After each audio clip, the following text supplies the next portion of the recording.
Shalom Elohim, haleluya. Puji nama Tuhan. Semangat pagi Bapak Ibu Saudara yang dikasihi Tuhan kita Yesus Kristus. Jumpa lagi bersama saya Pendeta Samuel Mawuntu dalam Renungan Pagi ke 1994 hari. Tidak terasa, tinggal 6 hari lagi. Renungan pagi ini tepat berusia hari ke 2000 hari. Renungan pagi ini mengudara. Haleluya. Bapak Ibu Saudara yang dikasihi Tuhan, sebelum kita membaca, mendengarkan, dan merenungkan firman Tuhan hari ini, mari kita berdoa. Minta pimpinan Roh Kudus. Kita berdoa. Bapa di surga, berbicaralah kepada kami semua. Pakai firman Tuhan ini untuk menegur kami, menasihati kami, meneguhkan iman percaya kami, dan memberkati kami semua. Di dalam nama Tuhan Yesus yang adalah firman Allah yang hidup, kami berdoa. Amin. Haleluya. Bapak Ibu Saudara yang dikasihi Tuhan, bersama dengan saya kita akan belajar Alkitab. Dari kitab Kejadian sampai kitab Wahyu. Mari buka Alkitab kita dalam kitab Ayub pasal 5 ayat 2 dan ayat 3. Demikian firman Tuhan.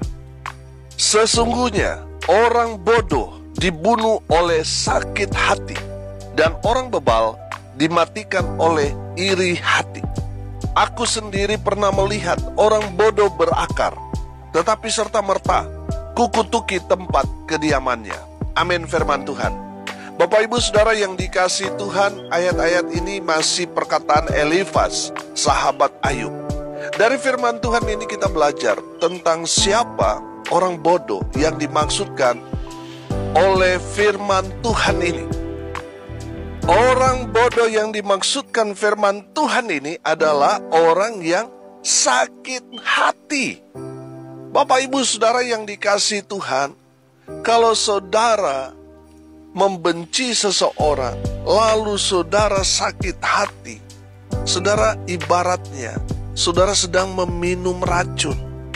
Lama-kelamaan yang mati siapa? Orang yang saudara benci atau saudara yang minum racun itu? Yang mati itu adalah orang yang minum racun itu. Orang yang sakit hati itu, dia yang lama-kelamaan akan mati karena kebodohannya sendiri, sakit hati kepada orang yang tidak jelas. Bapak Ibu Saudara yang dikasihi Tuhan, kalau saudara mendengar firman Tuhan ini, bertobatlah. Buang sakit hatimu. Jangan sampai saudara sendiri celaka, binasa karena sakit hati kepada orang lain. Orang yang sakit hati, firman Tuhan ini katakan, itu orang bodoh. Saudara yang dikasihi Tuhan, saya percaya saudara tidak mau disebut bodoh. Makanya saudara buang sakit hati.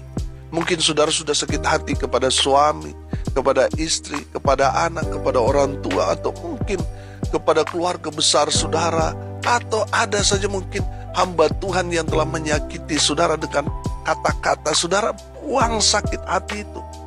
Itu memang ditabur oleh iblis di dalam hati kita supaya sakit hati itu bertumbuh, saudara. Bertumbuh akhirnya menguasai kita, sehingga kita sulit untuk mengampuni. Saudara dengar ini baik-baik. Cabut akar kebencian itu. Sakit hati itu cabut dari diri saudara, karena itu akan membunuh saudara. Makanya firman Tuhan ini katakan, orang yang bodoh ini adalah orang yang sakit hati. Saudara bertobat. Saya mau ceritakan satu ilustrasi. Seekor ular masuk ke gudang. Saat dia merayap, tanpa sengaja ular itu menyenggol sebuah gergaji, dan gergaji itu rupanya sedikit melukai ular itu, mengakibatkan ular itu marah dan berbalik menggigit gergaji tersebut, yang justru menyebabkan mulut dari ular itu terluka. Merasa bahwa gergaji itu menyerangnya, ular itu lalu tambah menggigit gergaji dan semakin kuat. Ia melilit sehingga ular itu semakin parah lukanya, hingga akhirnya ular itu pun mati. Hal-hal yang menyakiti hati kita ibarat gergaji, yang bila terus kita balas justru hanya akan melukai diri kita sendiri. Itulah sebabnya kita tidak boleh menyimpan sakit hati. Menyimpan sakit hati akan membuat kita meluapkan amarah dengan cara yang salah, seperti dengan cara membalas orang yang menyakiti hati kita. Saat kita berpikir untuk membalas orang yang telah menyakiti kita, sebenarnya kita sedang menyakiti diri kita sendiri. Ketika terus mempertahankan kepahitan, perlahan tapi pasti, sakit hati akan mematikan kita. Karena sesungguhnya orang bodoh dibunuh oleh sakit hati. Makanya saudara, buang sakit hati itu. Karena itu hanya akan merugikan diri saudara sendiri. Jadi, buang sakit hati yang ada di dalam diri saudara. Pastikan saudara bebas dari sakit hati. Karena sakit hati itu adalah perbuatan bodoh yang membinasakan diri saudara sendiri. Jadi yang rugi saudara. Jadi bertobat saudara. Amin. Buang sakit hati. Pak Pendeta sih nggak tahu bagaimana saya seperti ini karena saya benci kepada orang ini dan itu, pada papa saya, mama saya, kepada saudara saya, teman saya. Saudara stop. Buang sakit hati yang ada di dalam diri. Karena kalau saudara masih memelihara sakit hati itu, saudara akan binasa. Saudara akan dibunuh oleh sakit hati itu. Bertobat. Buang sakit hati yang ada di dalam diri saudara. Amin. Bapak Ibu Saudara yang dikasihi Tuhan, orang bodoh yang kedua, firman Tuhan ini katakan, masih di ayat 2, ayat 2b, di sana dikatakan, dan orang bebal dimatikan oleh iri hati. Bapak Ibu Saudara yang dikasihi Tuhan, yang bodoh yang kedua, firman Tuhan ini katakan adalah orang bebal dimatikan oleh iri hati. Bapak Ibu Saudara yang dikasihi Tuhan, kalau ada benih iri hati dalam diri kita, iri hati ini kadang juga diterjemahkan dengan kata cemburu. Kalau ada benih iri hati, dengki, cemburu dalam diri kita, itu hanya akan menghancurkan hidupmu. Bapak Ibu Saudara, buang semua iri hati, dengki, cemburu dalam diri saudara, karena itu hanya akan menghancurkan saudara, hanya akan membunuh saudara secara perlahan-lahan. Saudara kalau mau bilang iri hati, oh ini sering terjadi dimanapun ada. Tetangga beli kulkas, beli AC, tetapi yang kedinginan tetangganya, saudara. Ada yang kredit motor, tetapi yang keringat dingin tetangganya, saudara, yang pusing. Padahal yang harusnya pusing bayar bulanannya kan yang ngambil kredit motor, bukan tetangganya. Tetapi ini yang terjadi, saudara, karena iri dengki, nggak mau kalah. Tetangga beli sofa baru, tetangga sebelah juga, wah nggak mau kalah dan sebagainya. Akhirnya apa, saudara? Menghancurkan. Nggak kuat bayar kredit, bayar bulanannya. Akhirnya apa, saudara? Yang susah orang itu karena iri hati, karena dengki, cemburu. Saudara, kalau saudara nggak bertobat, saudara akan mati karena iri hati.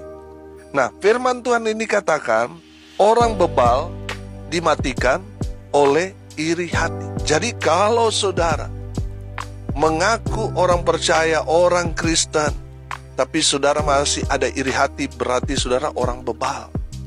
Orang bebal itu artinya sudah diberitahu berulang-ulang, tetapi nggak ada yang masuk, selalu diabaikan. Sudah ditegur, tetapi masih mengeraskan hati. Itu orang bebal. Tapi saya percaya pendengar tidak ada yang bebal. Bukti orang itu tidak bebal, ketika ada orang punya barang lebih bagus daripada dia nggak sakit hati. Dia nggak iri hati, dia nggak marah, dia nggak tersinggung. Tanda orang bebal itu ketika ada orang yang punya barang lebih bagus, dia selalu iri hati. Saya percaya pendengar tidak ada seperti itu. Amin. Karena semua orang yang dengar-dengaran. Haleluya. Bapak Ibu Saudara yang dikasihi Tuhan, iri hati atau cemburu adalah dosa yang membawa duka cita saat orang lain bersuka cita. Saudara yang dikasihi Tuhan, hati-hati kalau saudara di tengah-tengah acara, undangan, pesta, orang-orang lain bersuka cita, tapi saudara berduka cita karena saudara merasa minder, karena saudara merasa, aduh, saya nggak ada baju bagus, itu orang lain pakai baju bagus dan sebagainya, sehingga saudara timbul iri hati. Dari mana dia dapat uang? Padahal saya tahu dia kerjanya, bulanannya, saya tahu kok dia bisa beli barang-barang bagus ya. Saudara, hati-hati. Kalau saudara sudah seperti itu, berarti saudara sudah ada roh iri hati dalam dirimu. Dan iri hati itu firman Tuhan dikatakan itu mematikan. Jadi saudara hati-hati. Iri hati, cemburu adalah dosa yang mencuri kasih Tuhan dari diri kita. Karena saudara sudah iri hati, akhirnya apa saudara? Sudah tidak ada kasih lagi dalam diri saudara. Yang adalah amarah, kebencian yang menguasai hidup saudara. Kejahatan meliputi diri saudara karena iri hati. Dan ingat, upah dosa adalah maut. Jadi kalau saudara iri hati dalam diri saudara, menyimpan benih-benih itu ibarat racun yang lama-kelamaan saudara akan membunuh saudara. Buang rasa iri hati dalam diri saudara, karena itu akan membunuh saudara. Iri hati, kata Amsal 14 ayat 30, iri hati adalah celah untuk masuknya berbagai macam penyakit. Jadi kalau saudara iri hati, itu akan masuk segala sakit penyakit dalam diri kita. Di saat saudara menimbun rasa iri hati, dengki, cemburu itu, akhirnya apa saudara? Rumah tangga saudara hancur. Karena iri hati, akhirnya segala rencana saudara yang saudara sudah rencanakan selama ini untuk masa depan saudara ikut hancur, berantakan. Makanya saudara, jangan sampai iri hati itu merasuki saudara. Akhirnya saudara hancur. Saudara yang dikasihi Tuhan, bertobat. Jangan iri hati. Jangan simpan rasa dengki dalam diri kita. Nah, saudara, kalau di daerah tertentu saudara, ketika dia bekerja, ada orang baru masuk kerja dan dia diapresiasi karena prestasinya, orang yang sudah lama jadi cemburu. Mereka kemana saudara? Ke dukun saudara, mencelakai temannya. Saudara yang dikasihi Tuhan, kalau saudara sudah kompromi dengan dosa itu, saudara sudah pergi ke dukun karena iri hati, lama-kelamaan saudara, dengar ini baik-baik, lama-kelamaan iblis akan minta tumbal orang-orang yang datang kepada dukun. Jadi tidak ada yang gratis. Makanya kalau saudara mengaku orang percaya tapi masih ke dukun, saudara bertobat. Bertobat sebelum saudara dijemput malaikat maut. Saudara yang dikasihi Tuhan, kalau ada orang yang lebih sukses dari kita saudara, berarti kita harus evaluasi diri. Berarti kita sudah mentok. Makanya kita harus upgrade diri kita. Jangan sampai saudara, karena saudara iri hati, benci kepada orang itu, akhirnya merasuki saudara, meracuni kehidupan saudara. Saudara jadikan itu motivasi. Kalau ada yang lebih sukses dari saudara, itu berarti saudara harus upgrade diri saudara. Harus tingkatkan kemampuan saudara. Amin. Jangan iri hati dengan orang yang lebih hebat dari saudara.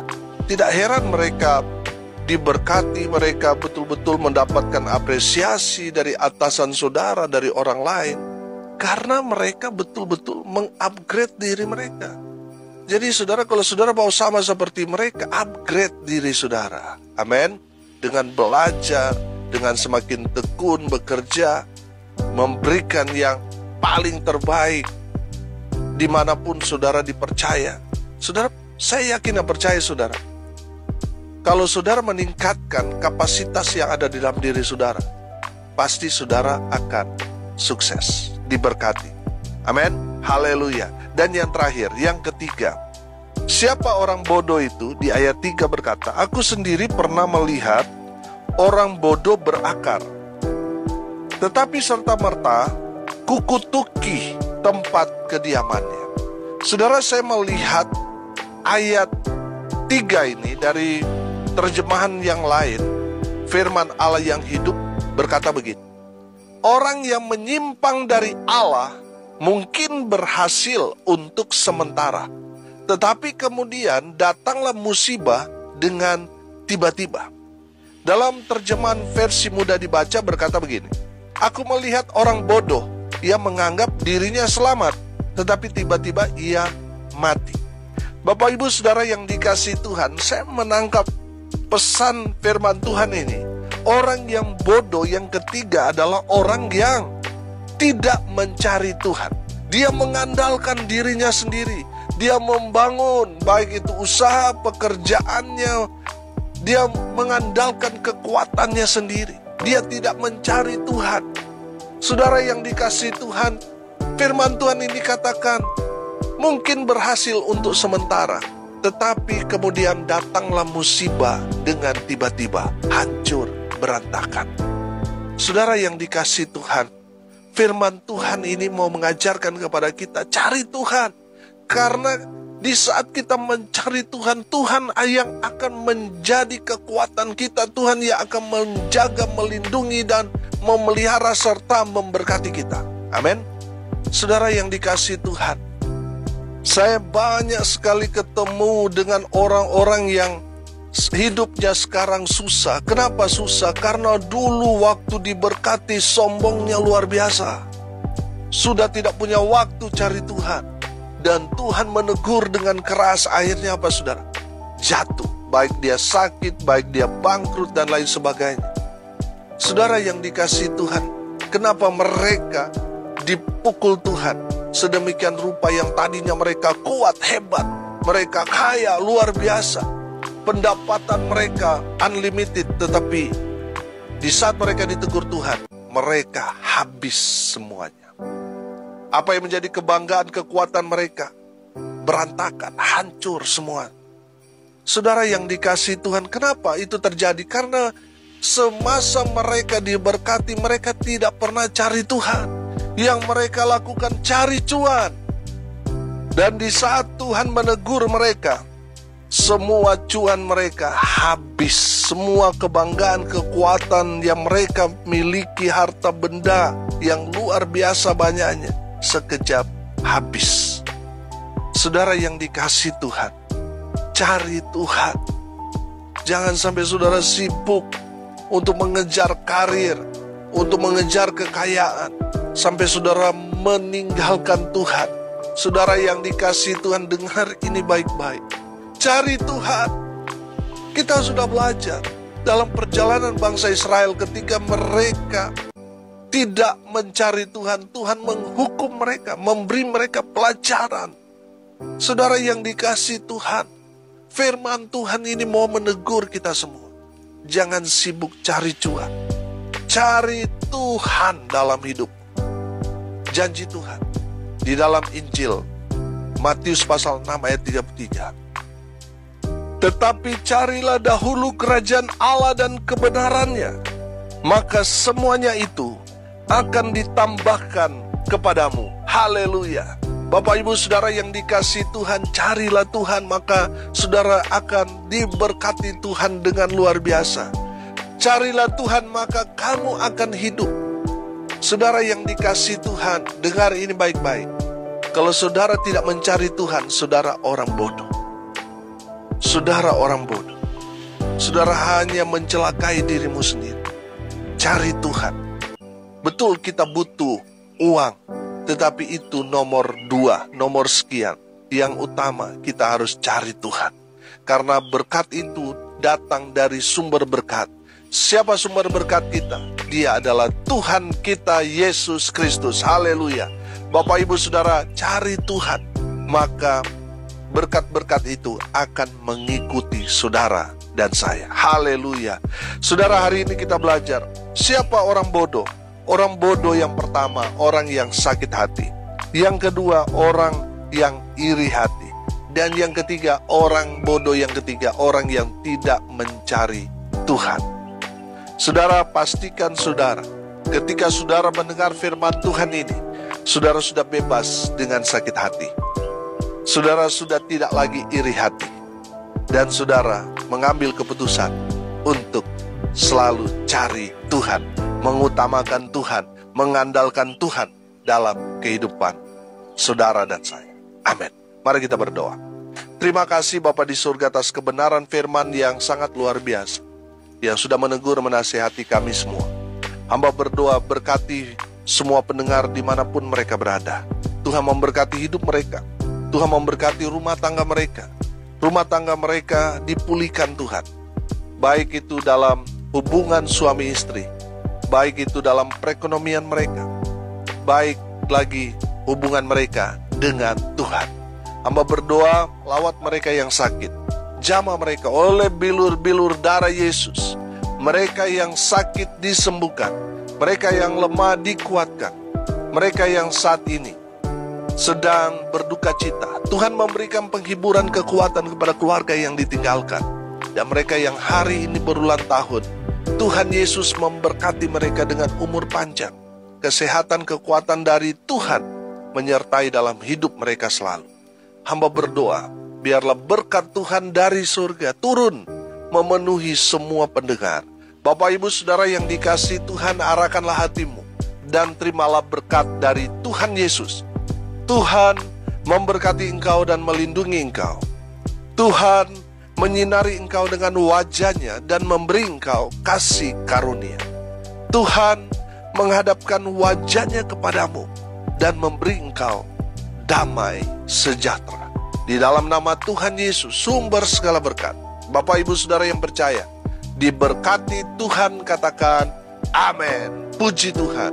Bapak Ibu Saudara yang dikasihi Tuhan, kalau saudara merasa diberkati melalui renungan pagi ini, bagikan juga kepada saudara-saudara yang lain supaya mereka juga diberkati. Karena untuk itulah kita dipanggil untuk jadi berkat bagi orang lain. Haleluya. Bapak Ibu Saudara yang dikasihi Tuhan, saudara yang diberkati melalui pelayanan ini, saya mengajak saudara semua terlibat dalam pekerjaan Tuhan ini, di mana 6 hari lagi renungan pagi ini berusia hari ke-2000 mengudara, memberkati saudara. Bapak Ibu Saudara, tanggal 12 nanti kita akan berbagi, baik itu sembako, berbagi paket Natal buat saudara-saudara kita yang kurang beruntung di luar sana. Kita akan berbagi di panti asuhan tunanetra. Bapak Ibu Saudara yang dikasihi Tuhan, Bapak Ibu Saudara yang mau berbagi, saudara bisa menyalurkan berkat saudara di nomor rekening Bank BNI di nomor rekening 1619570788. Nanti tanggal 12 kita akan menyalurkan bantuan saudara kepada saudara-saudara kita yang kurang beruntung di luar sana. Bapak Ibu Saudara yang dikasihi Tuhan, dukung terus pelayanan ini melalui doa, daya, dan dana, supaya tetap eksis, memberitakan kabar baik, menjadi berkat bagi dunia ini. Terima kasih semua yang sudah berpartisipasi. Tuhan Yesus memberkati kita semua. Salam kasih dari Bali. Saya Pendeta Samuel Mawuntu. Sampai jumpa besok pagi. Tuhan Yesus memberkati kita semua. Haleluya.